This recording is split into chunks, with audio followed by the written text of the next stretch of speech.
Live from New York, it's a show that is taking Aaron Rodgers' advice. My name is Kevin Wildes, and I've never played lacrosse. He said vax status. You thought it was lax status? I was wondering, it didn't make sense. Yeah. But we're starting with the Cup champions. Giannis, Dame, and Doc dispatch of a Thunder team that honestly looked totally overmatched. I know I was getting reprimanded for not believing in the Thunder since you I've certainly seen don't believe after last night. No, but I do believe in Chet, so maybe that's it. Giannis, triple-double, 26, 19, 10, and 3 blocks. Some MVP chance at the end of the game. Okay. Giannis's numbers in closeout game / championship, pretty good. 30, 14, 6 assists, field goal percentage. And you said going into last night's game that's what you expected. Yeah, that wasn't a hot take. I'm surprised you guys left me alone on Giannis's amazing island. I thought I think we both thought Giannis could play great, but that OKC would win the game. Right. But no, you nailed it. I've got a great Doc Rivers stat coming up. Okay, cool. Hear this. Okay, so what did the Bucks prove to you? Well, first of all, shout out to Giannis, not just for the great game, but that post game. I've never seen a championship interview, after you win something, that intense. Like, my man is locked in. I'm a little bit frightened after that interview. He was like, we trying to win, we playing good basketball. Like, I like that, though. I like that. So, shout out to Giannis for that. He is locked in. I think, Nick, they proved they're legitimate contenders. I'm not saying they're ahead of Boston or anything like that, but they have moved from, they started 2-8, and everybody was like, oh, my gosh, what is going on? They're not even contenders anymore. They've righted themselves. They've been 12-3, best record in the league since then. And they are now in the hunt for the championship, which, to be honest, is where you should be. If you have Giannis. With Giannis and Dame. They got they got the highest scoring duo in the league. And what's happened now is defensively, and I'm going to give you credit, Wiles, because you have been saying, why don't you play Andre Jackson Jr. from UConn? And he's not a great player. He can't score offensively, but he's athletic, he's young. And you just say to him, look, go focus on defense. Lock him down. Don't worry about the scoring. We've got 2 great scorers. Lopez can score. We got a few other guys that can score. That team is sorely lacking athleticism.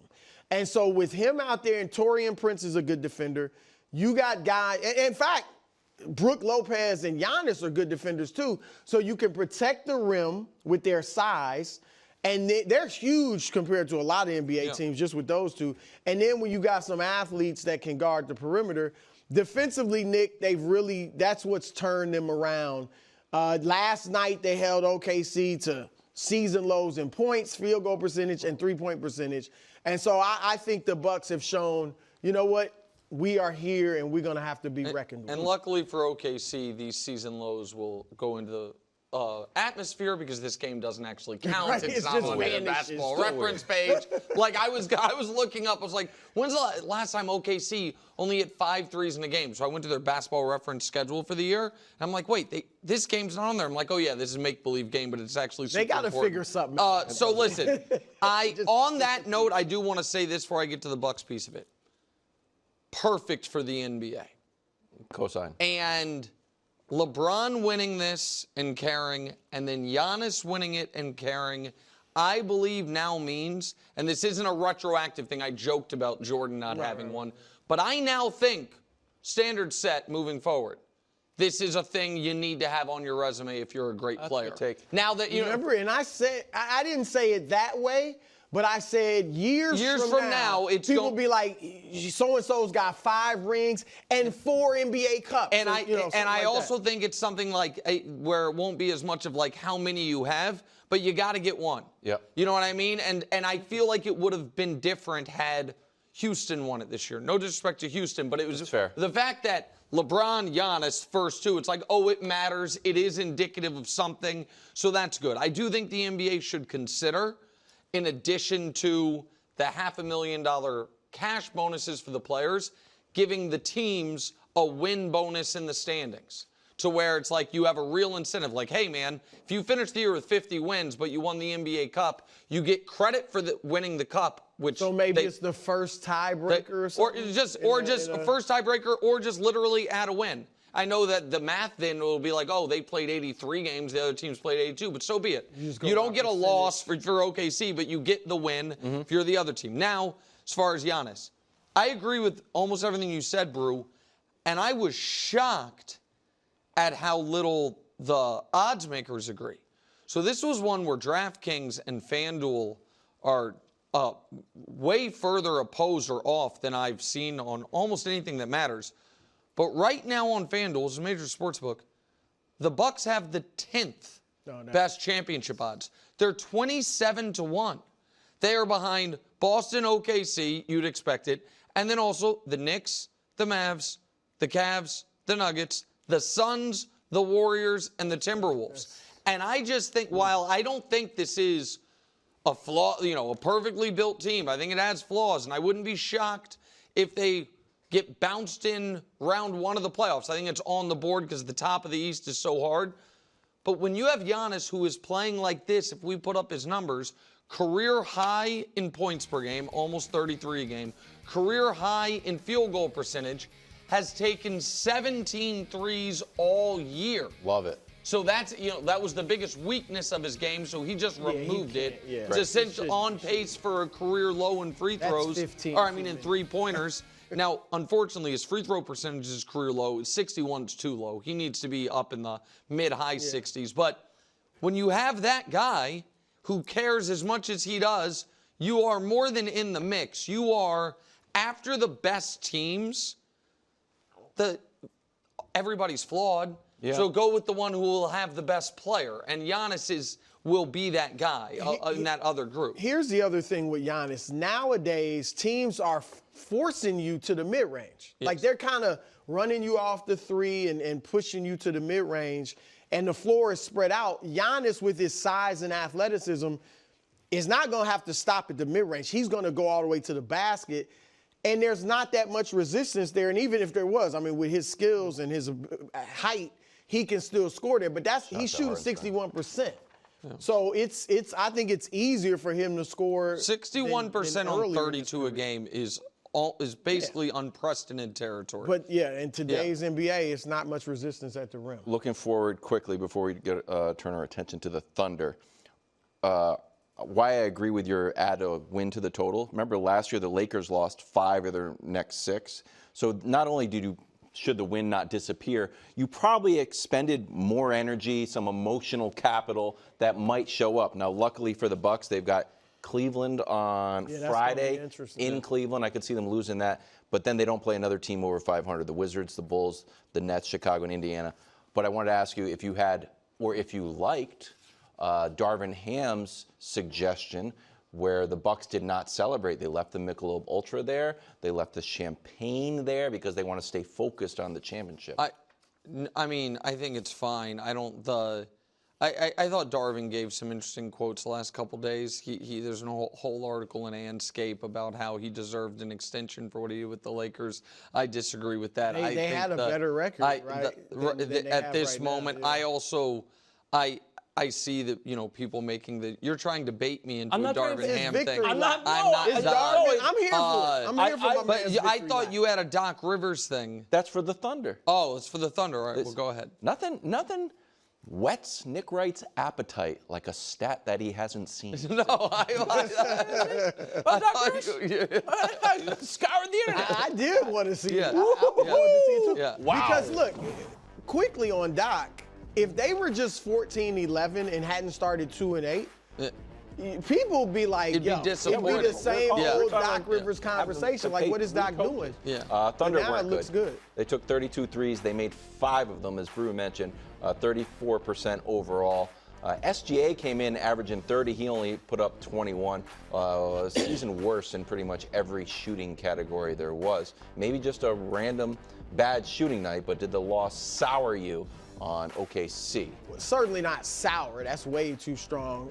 And remember, they're not at full strength.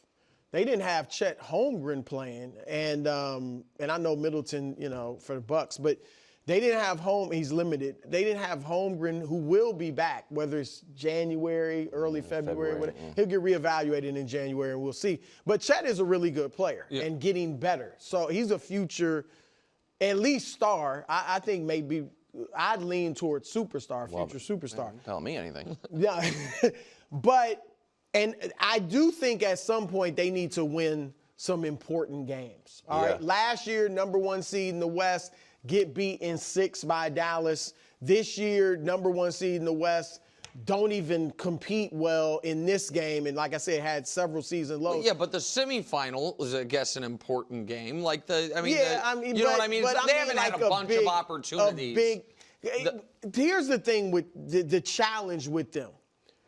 They've got one guy that can create his own offense. Now, Jalen Williams has gotten better at it, but it's really Shea is the guy. And in big games, whether it's mainly we're talking about the playoffs. I'm not going to lift this to the level of a playoff game. But in the playoffs, when teams know all your plays, you've played them 5 times, and now, you know everything about them. You just need a guy that, you know what I'm going to do, but you can't stop me. And they've got one guy like that, and that's Shea. That's why Dallas, I think, could beat them last year so handily, because they don't have that other guy. Now, Chet somewhat can be that. Yeah, I mean, he's growing into that, but not like Shea is the one guy they really can do it consistently, even though some of the others have improved, and that's a challenge for them. Well, kind of stepped on the stat. What's the stat? I did. Yeah, kind of strong. Alex Caruso, who's not only a player on the Thunder, but he's also the name of a gambling guru who I follow on Twitter now. Yeah. Guru might be strong for the guy on Twitter, but go ahead. Well, wait till you hear this. You'll be like, wow, that guy is a guru. Yeah, go ahead. SGA now under his point total. In 6 of the last 7 games, he played against teams coached by Doc Rivers. Last 3, 12, 23, and last night, 21. So Doc is basically doing the exact thing Bruce says, like, I also know SGA because I coach at SGA on the Clippers. Yeah. I know all his tendencies. Could throw more people at him. I mean, yeah. So maybe maybe it sours me slightly on this exact finals matchup, OKC's chances. But I don't, I think that we're a long ways from that. And my answer is no, because everything you said about their potential limitations offensively, I agree with. The other workaround for that is make it so you don't need 120 to win. You need 100 to win. And and by the way, that would have worked last night too. They just, last night, any game where an NBA team hits these days less than 10 threes, you can almost be like, okay, well, they got no shot. But certainly games where you hit 5 of 30, and you're just never going to win those types of games. They are such a great defensive team. Yeah. And so deep with quality defenders and quality role players that they can sustain the inevitable, oh my God, this guy's out 6 weeks, like they're doing with Chet being out. Even, again, I know they lost last night. But and I also look at the West and East are so different this year in this regard. If we were to say the 5 best teams in the league, you might say OKC and 4 Eastern Conference teams, depending on how you feel about Milwaukee, if they can get in that group. The West is, but if you also said, hey, who are the 5 or the 7 worst teams in the league, it's going to be 2 Western Conference teams and the rest are in the East. So the point I'm making is, the West is super deep with good teams. But I think right now only has one really good to great team, and that's them. So and so I think that every round of the playoffs is tough, but they don't have another A-, A+ team in their conference. While in the East, you have Boston, obviously, Cleveland's playing great, the Knicks who have been excellent, and a looming Milwaukee seeing what they can be. Okay. Yeah. Memphis could rise. I'm watching them closely. Ooh, okay. Drew, I know you don't gamble. Man, oh man, you might want to make some NBA futures bets. Memphis right now, 35-1 to win the championship behind Milwaukee. I don't even know what that means. There we go. For every dollar, you win $35. Right. My goodness. Kirk Cousins, welcome to Atlanta. Actually, going the other way. Goodbye from Atlanta. Benched after a woeful stretch where he threw 9 interceptions the last 5 games. Penix will be under center Sunday against the Giants. Here's Kirk's numbers. From last year, and then obviously post-Achilles this year. The thing I want to draw your attention to is these deep shots. 131 passer rating on deep attempts over 20 yards. This year down to 97. Maybe it's Achilles base. That's not horrible. It's a 30-something it's rating drop. It's just yeah, but I just Little Justin I wonder Jefferson if the bias left in of there. that is a Justin Jefferson, Jordan Addison stat more than a Kirk Cousins stat. That's all. Like Maybe not. Yeah, sure. Was this You the right, just don't like Kirk Cousins. Was this the right move? I think they've handled every part of this wrong. So now they're at a spot where it was $90 million for 14 games played and 7 wins. Tough one. And by the way, I know they tried to spin this yarn of when we signed him, we knew we might draft a quarterback. Well, then you don't give him a no trade.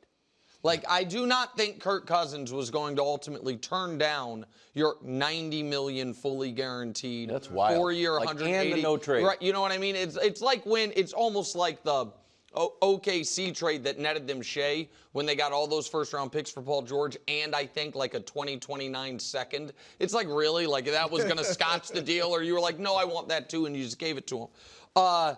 And so now, Kirk, is he tradable? Probably not, but the answer is doesn't matter because he's just going to force their hand. Another $10 million gets guaranteed early in the offseason, so he'll just say, I reject every trade. Right. You have 4 days to cut me, and then he can go sign the Russell Wilson deal That's somewhere, the thing. right, with someone for $1 million. And now you are sneaky, maybe setting Penix up to succeed because you do have the Giants, Washington on national TV against another rookie, and then Carolina. But it's massive pressure because you are in the playoff race because of that. You're a game out of your division with the tiebreaker with Tampa. And narratively speaking, if you play Kirk the rest of the way and he turns it around, great. Then maybe you can trade him for something. If he plays poorly, okay, fine. Don't worry, guys. We have Penix there. You have now opened the potential avenue of Michael Penix, who might one day be awesome, struggling in this. I'm thrust into a playoff race at the end of a season, and now, with no time to redeem himself like like Bo Nix did, like Caleb did, and then Caleb went back down, like the ups and downs. And then all of a sudden in the offseason, your fans are like, Jesus, thought we had 2 quarterbacks. One guy's on the way out. The other guy didn't play well. So I just don't like any of it for the Falcons. I don't like any of it. Yeah, look, I wouldn't have made this move.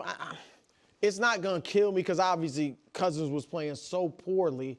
But I thought, like Nick, the fact that they're very much alive. Now, I think Tampa Bay will win that division, but they beat Tampa Bay twice. Yes. They're only a game back. They've got the tiebreaker. Washington will be a tough game, but Giants, Carolina. They got 3 winnable games and 2 You can that still they throw definitely on should. Washington, though. Yeah, It'll be on the Falcons Washington, defense, I would but think would the passer beat them, rating but against those guys, you you're got allowed a chance to. Like you say, you got a chance to beat them. So that's why I'm surprised, and the money, because it is just embarrassing to have paid this guy $90 million for 14 games. I will throw this out. I agree with you. They've botched it completely, including no trade. But kind of like the Niners, maybe they get lucky and Penix is actually good. Like the Niners obviously got lucky, but still, if he's good, it doesn't matter where you picked him. Nobody expect him. I mean, I don't think we expect him to be a star. But what if he is really good? I think they expected him to be a star. Okay, so if he's really good, and I'm not saying he's going to be great right away, but if he ends up being really good, you can survive this. Like Bo Nix, nobody's killing Denver right now for Russell Wilson because, hey, Bo Nix looks like he'll be okay. You can survive it, but it's just like with the Niners thing. These are independent transactions. The Purdy pick papered over the Trey Lance disaster. Yeah.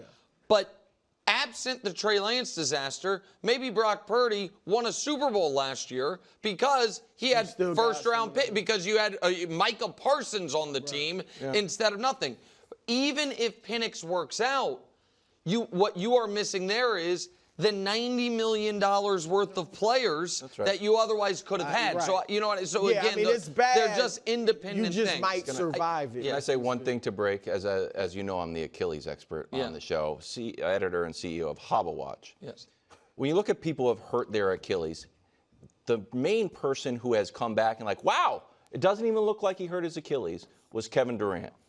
He went 552 days between snapping my Achilles and a preseason game was 550. Kirk was on 316 If he was on the Durant schedule, he'd be playing in May. Hold on. He was on 316 as of now or as of day one of the season? Day one, till September 8th. October 29th to September 8th. Yeah. So part of me thinks Kirk Cousins is washed. I think that we've been watching the last few games. Part of me thinks everyone thinks the Achilles you can just come back from. Aaron Rodgers thought it. Kirk Cousins thought it. Like, no, it's not a year-long injury. You need to be on the Durant thing and come back and be great. Maybe Aaron Rodgers playing well because it's not a year. It's a year plus. And all of a sudden, Aaron Rodgers flirting with 300-yard games again. Look, I think that's fair. And, Nick, I think, let's say Penix looks bad in these next 3 games if he plays all 3. They're not bringing Kirk back. No. Why not? If I have to pay the guy $50 million anyway, no, they shut or the dead cap is going to be roughly 50, maybe even higher. I think they shut the door on that. See, I disagree. Like, I think if Penix looks bad, and I'm not saying he's done for his career, but I would still consider I got to pay you anyway. Thanks for watching. Subscribe here to get more from the show and to check out clips from other shows on FS1.